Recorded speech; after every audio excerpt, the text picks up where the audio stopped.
When a machine starts making a weird noise or it feels wobbly, our first instinct is usually to just reach for a wrench, right? Yeah, to tighten the bolts. Exactly. Right. We look for a structural problem. We just assume that something mechanical must have come loose. Right. I mean, it's a completely logical leap to make. If the system doesn't feel structurally sound, we assume the physical hardware is failing. But imagine you're driving a car and the steering suddenly feels like completely loose. You're spinning the wheel, you're not getting any resistance, nothing is catching. Which is terrifying, by the way. Oh, absolutely terrifying. You might panic and think, the steering column has completely snapped in half. But what if you're actually just driving on black ice? Ah, right. So the hardware of the car is completely fine. Right. The mechanics are totally intact. You have just lost all of your friction. That framing perfectly captures the illusion we're going to unpack today. Because we are looking at a clinical scenario where that exact same physical deception takes place right inside the human body. Yes, and we have a massive stack of medical literature today to answer a surprisingly complex question, which is, can menopause-related dryness actually mimic vaginal looseness? It's such a fascinating topic and so wildly misunderstood, It really is. And we're going to look at how misinterpreting that feeling of looseness can lead women toward treatments that could actually make the problem infinitely worse. which was where the safety data really comes into play.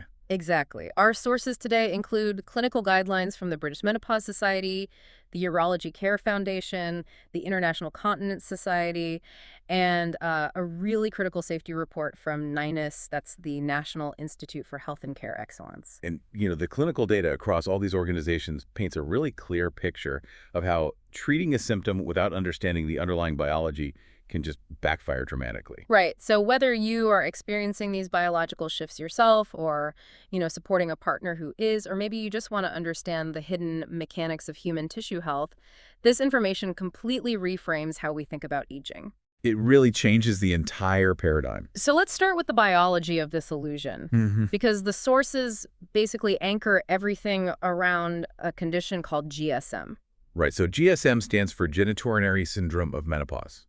It's basically a comprehensive umbrella term that the medical community adopted recently to replace older, kind of narrower terms like vaginal atrophy. Okay, so what does that actually entail?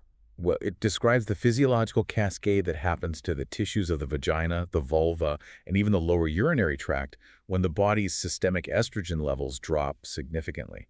And that drop in estrogen triggers this really profound domino effect, especially at the microscopic level. The clinical guidelines from the British Menopause Society map this out, and they say it all starts with the superficial epithelial cells, Right. which is the top layer of cells lining the vaginal wall. Exactly. So in a highly estrogenized environment like before menopause, those superficial cells are incredibly active. They're constantly pumping up, shedding, regenerating. It's a very dynamic cycle. Like skin cells exfoliating. Yeah, exactly like that. And as they shed, they release large amounts of glycogen into the vaginal environment. And glycogen is basically just a stored form of glucose, right? It's sugar, it's fuel. Yes, fuels is the perfect word for it. And that fuel sustains the entire local microbiome. The glycogen feeds these bacteria called lactobacilli, which are the dominant protective bacteria that live in a healthy vagina. Okay. And when those lactobacilli consume the glycogen, they produce lactic acid as a byproduct. Which acts as a chemical shield, right? I mean, that lactic acid keeps the vaginal pH really low, usually under like 4.5. Right. And that highly acidic environment is what prevents bad bacteria and yeast from colonizing, so it keeps the whole ecosystem balanced. But then menopause hits, and systemic estrogen levels just plummet. And when that happens, that entire self-sustaining ecosystem just kind of collapses. Wow. Because without estrogen driving the cellular regeneration, Yeah. those superficial epithelial cells, they stop plumping up and shedding. In fact, the sources note that these superficial cells can drop to making up less than 10% of the tissue. Less than 10%. That's a massive drop. That means the physical padding of the vaginal wall is virtually disappearing. The structural decline is severe. And because those plump cells are gone, the glycogen food supply just vanishes. So the protective lactobacilli literally starve to death. Which means no more lactic acid. Exactly. Without them producing lactic acid, the vaginal pH rises above 5, It becomes much less acidic, which leaves that already thinning tissue incredibly vulnerable to irritation and infection. Oh, that makes so much Yeah, sense. and on top of that, blood flow decreases dramatically, and the fibroblasts, which are the cells responsible for producing collagen and keeping things elastic, they essentially just go dormant. So the tissue loses its padding, it loses its elasticity, and it loses its natural lubrication. I know some of the clinical sources we looked at actually describe the end result of this process as cactus dryness. Cactus dryness, I mean, the biological drought is profound. So here is where we really need to connect these microscopic changes back to that illusion of looseness we talked about. Because a woman experiencing this extreme dryness and tissue thinning goes to her doctor and says, I feel too loose. Right. How does a lack of moisture translate into a feeling of structural laxity? Like, how does dry equal loose? Well, it all comes down to the mechanics of sensation. Hmm. To feel tightness or physical resistance during intimacy, you need friction. Okay. And to have healthy, comfortable friction in the vaginal canal, you need natural moisture to create a fluid resistance. Mm. When that moisture just disappears due to GSM, the necessary friction vanishes right along with it. Okay, so it's exactly like the analogy earlier. It's like trying to turn a doorknob when you have thick lotion all over your hands. Yes. The doorknob isn't actually loose. The mechanical lock inside the door is perfectly intact. You have just completely lost your physical grip because the friction is gone. That is exactly what is happening biologically. Yeah. The sensory feedback mechanisms in the vaginal wall rely on that fluid resistance to register contact and pressure. So when the brain doesn't receive those friction-based sensory signals, it misinterprets the lack of resistance as a widening of the space. Wow. So the patient subjectively feels like the vagina has become loose or too wide. The biological irony here is just striking. Because the sources highlight that when a woman with severe GSM feels loose and goes in for a clinical exam, the physical reality is almost always the polar opposite of her subjective sensation. Yeah, clinically, the lack of estrogen and the resulting loss of collagen actually cause the vaginal canal to constrict. Wait, constrict so it gets tighter. Yes. The vagina naturally has these accordion-like folds of tissue called rugae, which allow the canal to expand and stretch comfortably. But under the effects of severe GSM, those rugae just flatten out entirely. So the structural tissue is literally shrinking, narrowing, and losing its ability to stretch. But because the friction is gone, the brain registers the environment as wide and loose. Exactly. It is a pure sensory illusion. Right. But the physical distress it causes is very, very real. I can imagine. But since this hormonal mimic feels identical to actual physical looseness, how does a physician distinguish between the two? Because true mechanical laxity is a real structural issue that many women actually face, right? Oh, absolutely. True vaginal laxity is fundamentally different from GSM. It is an actual mechanical failure, typically resulting from physical trauma or overstretching of the pelvic floor muscles. Right. We are specifically looking at the levator ani muscle group here, which acts like a muscular sling or hammock supporting the pelvic organs. And the most common event that damages that muscular sling is childbirth. Right. Because pushing a baby through the birth canal can overstretch or tear those muscles and connective tissues, especially if there's a high birth weight, significant perineal tearing, or multiple deliveries. Precisely. That's true structural damage. Yeah. But wait, let me push back on this for a second. If a woman in her 50s who had 2 large babies decades ago is now going through menopause and experiencing the sensation of looseness, couldn't she theoretically be dealing with both? Like the mechanical damage of childbirth and the hormonal dryness of GSM at the exact same time? That is a fantastic point, and yes, she absolutely could. So how do doctors untangle whether the loss of sensation is mechanical stretching or just hormonal dryness? That seems incredibly difficult. It does, but it really comes down to a highly specific physical examination to isolate the objective signs of each condition. Okay, what do they look for? Well, if the primary driver is the hormonal mimic of GSM, the physician will see very clear visual markers of atrophy. The tissue will appear pale due to the restricted blood flow. It will be friable, meaning it tears or bleeds very, very easily. Right, and the guidelines also mention looking for petechial hemorrhages. Yes, those are tiny, pinpoint red spots of blood just under the surface of the tissue. Because the tissue lining has become so thin and the collagen matrix supporting the capillaries has completely broken down, those tiny blood vessels just burst under the slightest pressure. Oh, wow. A physician will also note the absence of the rugae folds we discussed earlier. Okay, so that's the hormonal side. What about the mechanical side? Conversely, if the core issue is true mechanical laxity from childbirth, The physician isn't looking at the surface tissue at all. They are evaluating the structural integrity of that muscle sling. Right, testing the muscles. Exactly. They will physically test the contractile strength of the pelvic floor muscles.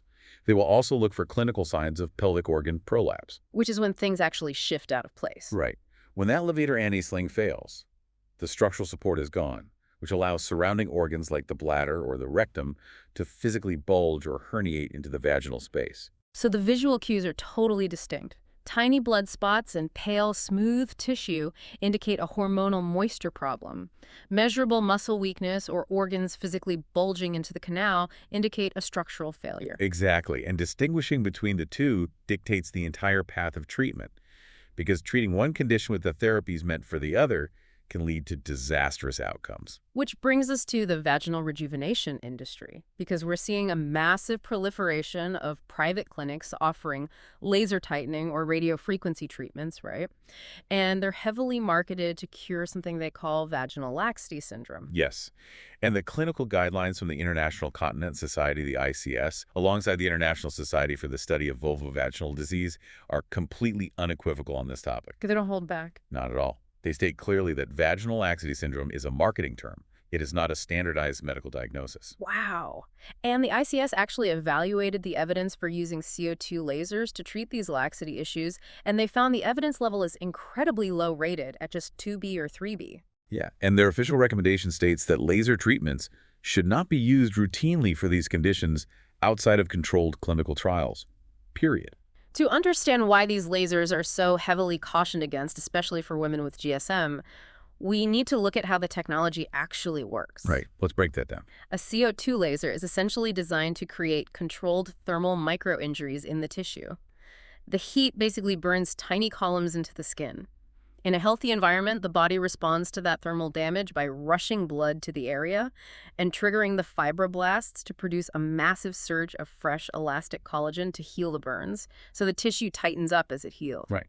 But applying that mechanism to tissue suffering from severe GSM completely ignores the biological reality of the condition. Because it's already starved. Exactly. In a menopausal environment, systemic estrogen is gone.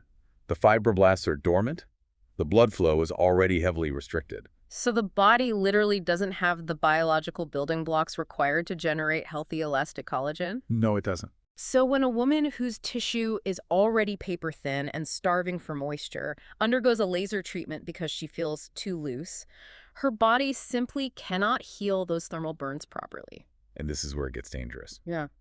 The safety overview from NICE, the National Institute for Health and Care Excellence, documented a severe cautionary case study that perfectly illustrates this physiological failure. Yeah, this case was alarming. It was. A woman presenting with severe vaginal dryness, burning, and painful intercourse, which are classic symptoms of GSM, underwent 3 separate courses of vaginal laser treatment. And because her atrophied tissue lacked the resources to heal the thermal injuries with elastic collagen, her body basically resorted to patching the burns with rigid, inflexible scar tissue. Right. The thermal damage created a dense crescent-shaped fibrous band directly in the middle of her vaginal canal. Unbelievable. The scar tissue literally formed a partial obstruction, essentially a stricture that physically narrowed and blocked the space. So her pain during intimacy became infinitely worse, and she ended up requiring extensive vaginal rehabilitation, daily hormonal applications, and a long-term physical dilator program just to try and manually stretch out the scar tissue that she paid a clinic to create in the first place. It is the ultimate example of why addressing the root physiological cause is paramount. Attempting to structuralize a symptom of biological starvation with invasive thermal ablation yields devastating results. So knowing that lasers are basically off the table for the GSM mimic, what do? The medical guidelines outline a very clear evidence-based approach to restoring the tissue's natural mechanics, right? And the first tier of treatment involves non-hormonal tools. Yes, and we have to draw a hard line between the two main over-the-counter options here because they serve entirely different physiological purposes. We're talking about lubricants and moisturizers. Okay, let's separate them. Lubricants, whether they're water-based or silicone-based, are strictly for short-term friction reduction. They just sit on the surface of the tissue to provide temporary glide during intimacy. Right, so they don't actually change the underlying health of the tissue at all. Exactly. Moisturizers, however, are designed to alter the cellular environment. Products utilizing ingredients like hyaluronic acid are meant to be used regularly, like 2 to 3 times a week, completely independent of intimacy. Hyaluronic acid is such a fascinating molecule because it can bind and retain up to 1,000 times its own weight in water. It's incredible. When it's applied to the vaginal tissue, it physically draws water right into the intracellular matrix. It plumps up the cells and maintains long-term hydration, which significantly reduces the constant daily symptoms of GSM, like burning and itching. Right. But while hyaluronic acid is highly effective for hydration, if the superficial cells are still dying off from a lack of systemic estrogen, the cellular ecosystem remains fundamentally broken. Right, it's a Band-Aid, a good one, but still. Exactly. So for moderate to severe GSM, the guidelines unanimously point to the absolute gold standard treatment, which is local, low-dose vaginal estrogen. Okay, but let's pause here because I know a lot of people are thinking this. When people hear the word estrogen, they immediately worry about systemic side effects or cancer. Is this the same as the HRT pills that circulate through your whole body? That is the most common patient fear by far. But the medical literature draws a massive distinction between systemic hormone replacement therapy, like traditional HRT pills, and localized vaginal estrogen therapies. Okay, so how are they different? Well, when a patient takes a systemic estrogen pill, it enters the digestive tract, gets processed by the liver, and circulates throughout the entire bloodstream at a relatively high dose. Yay. That systemic circulation stimulates tissue everywhere, including the lining of the uterus. Unopposed systemic estrogen can cause the uterine lining to overgrow, which is why women with a uterus taking systemic HRT must also take a progestin hormone to force the lining to shed and protect against endometrial cancer. But local vaginal estrogen bypasses that entire systemic loop. Completely. Whether it is applied via a cream, a tiny dissolving tablet, or a flexible celastic ring, the estrogen is delivered directly to the estrogen receptors concentrated in the vaginal, vulvar, and bladder tissues. And the dosage is incredibly minute, right? Like often measured in micrograms, which is just a tiny fraction of a systemic pill. Exactly. Because the dose is so small and stays localized to the pelvic floor, it simply does not raise the blood serum levels of estrogen high enough to stimulate the uterine lining. That's a huge relief. It is. The clinical guidelines confirm that local vaginal estrogen does not require the co-administration of a progestin, and it does not require routine ultrasound monitoring of the endometrium.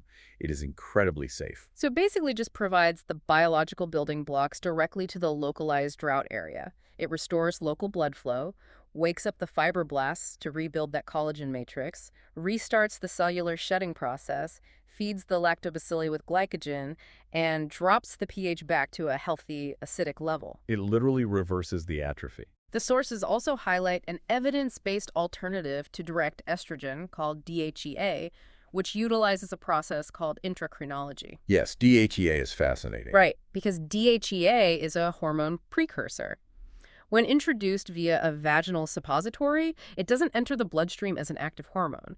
Instead, the local vaginal cells take that DHEA molecule and use their own internal enzymes to convert it into exactly the amount of estrogen and testosterone they need right inside the cell. It achieves the exact same restorative, hydrating effects on the tissue architecture, but without any systemic exposure. It's a brilliant mechanism. So we've established how to fix the biological drought and eliminate the sensory illusion of looseness. But returning to the diagnostic untangling from earlier, what if a physician determines that alongside the hormonal dryness of GSM, the patient also has true mechanical laxity? Like the levator antemuscle was actually damaged during childbirth. Hormones cannot rebuild skeletal muscle, right? No, they can't. Estrogen regenerates the mucosal lining and the connective collagen matrix, but it does absolutely nothing to increase the contractile strength of torn muscle fibers. So what's the fix there? For true mechanical weakness, the proven first-line treatment is pelvic floor physical therapy. The clinical literature really stresses that doing unguided Kegels at home often fails completely. Oh, completely. Many women instinctively bear down, pushing pressure into the pelvic floor, rather than properly contracting and lifting the levator anti-sling. It can actually make things worse. So you need a pro. Yes. Working with a specialized pelvic floor physical therapist who utilizes biofeedback ensures the correct muscle groups are engaged. And structurally rebuilding that skeletal muscle takes consistent targeted resistance training over a period of months. Right, not days. No, definitely not days. There's no instantaneous structural fix for muscular laxity. Looking at the entirety of this deep dive, the clinical reality completely upends how we interpret physical sensation. What feels like an irreversible structural stretching during menopause is very often a pure neurological illusion. It really is. It is a sensory trick created by the profound cellular level dryness of genitourinary syndrome of menopause. Because the loss of cellular moisture equates directly to a loss of physical friction, which the sensory pathways misinterpret as a widening of the physical space. Exactly. So instead of resorting to unproven structural procedures that rely on controlled thermal damage, which, as we saw, can lead to catastrophic scarring in tissue that lacks the estrogen to heal, the actual solution is cellular restoration. Right? Restoring the tissue's water content with hyaluronic acid and rebeginning the physical architecture with localized low-dose estrogen, or DHEA, brings the necessary friction and sensory feedback back to normal. It proves the absolute necessity of aligning the treatment mechanism with the biological deficit. Now, as we wrap up, the medical literature presents one final, highly provocative biological parallel for you to ponder. We know that menopause triggers this severe drop in systemic estrogen, but the sources also explicitly detail that the physiological process of breastfeeding drastically suppresses a mother's estrogen levels as well, resulting in a temporary state of profound GSM-like vaginal dryness. Yeah, the endocrine profile of an actively laxating mother very closely mirrors the estrogen depletion seen in menopause. Which is wild to think about. Countless women report feeling a sudden, distressing sense of profound looseness immediately postpartum. And historically, the medical community and patients alike have attributed that sensation entirely to the physical trauma of the baby stretching the pelvic muscle. Right, everyone just blames the structural stretching. But if the local tissue is completely devoid of moisture because lactation is suppressing the estrogen, the friction is gone. So it raises this massive question. How much of that postpartum feeling of extreme laxity is actually a temporary hormonal illusion mimicking looseness, exactly as it does in menopause? It's a huge question. Yeah. And recognizing that temporary biological drought alters the sensory feedback, completely changes the framework for understanding postpartum recovery. It really does. It's a reminder that the mechanical assumptions we make about our bodies are often masking a much deeper cellular reality. Well, thank you for joining us on this exploration of the medical literature. Keep questioning the amazing complexities of the human body, and we will see you on the next deep dive.